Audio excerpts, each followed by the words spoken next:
با صورت عامیانه براتون بگیم الکوبی و یا هم گریندر دی مندازین دوستا، میمانین کمک خودی را میده کنه، خوب میدهش میکنین و موادی که شما به خاطر ترشی تهیه کردین از قبیل سیر و مرچی که شما در میکسر کشیدین، ایره هم همراه از اونمو یک جای میکس میکنین و مندازین به این ترتیب دوستا.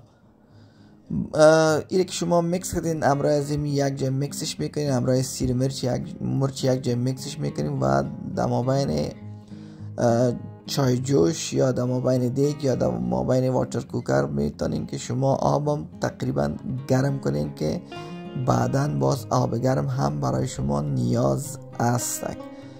دوستا دیگه کمک و نمک دیگه ما علاوه میکنیم. شما میتونین که نمک از این خوب برابر بگیرین. اگه ترشی بی نمک باشه هیچ اصلا مزه نمیده. کسایی که نمک خور نیستن دیگه متاسفانه هیچ اصلا از این ترشی جور نکنن، به خاطر که این نمک زیاد نیاز داره. بدون نمک این ترشی اصلا مزه نمیده.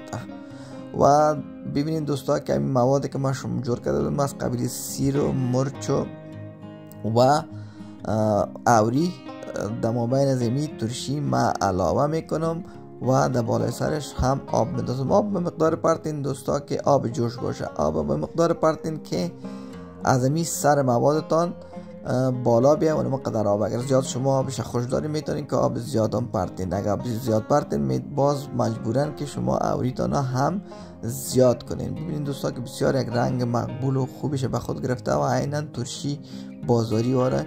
به یاد کوچه چین دول که از اینجا ترشی میخریدیم، این ترشی اوری اینم قسم یک رنگ داشتم بازارام که ما شما در افغانستان در کابل هم میخریدیم. من نمیفهمم که در دیگه ولایت چه قسم بود، مگر ببینیم ترشی در کابل اینم قسم یک رنگ از خود داشت. دوستا تشکر که بیننده برنامه ما هستین و ناگفتن مانه که چینل ما رو سابسکرایب کنین و همه ویدیوهای ما که در چینل ما هست یک بازدید از همه ویدیوها ما کنین و خدا کنه که ویدیو هم خوشتان آمده باشه دوستا. ایره برای مدت 15 روز میمانین. خدا حافظ ناصرتان.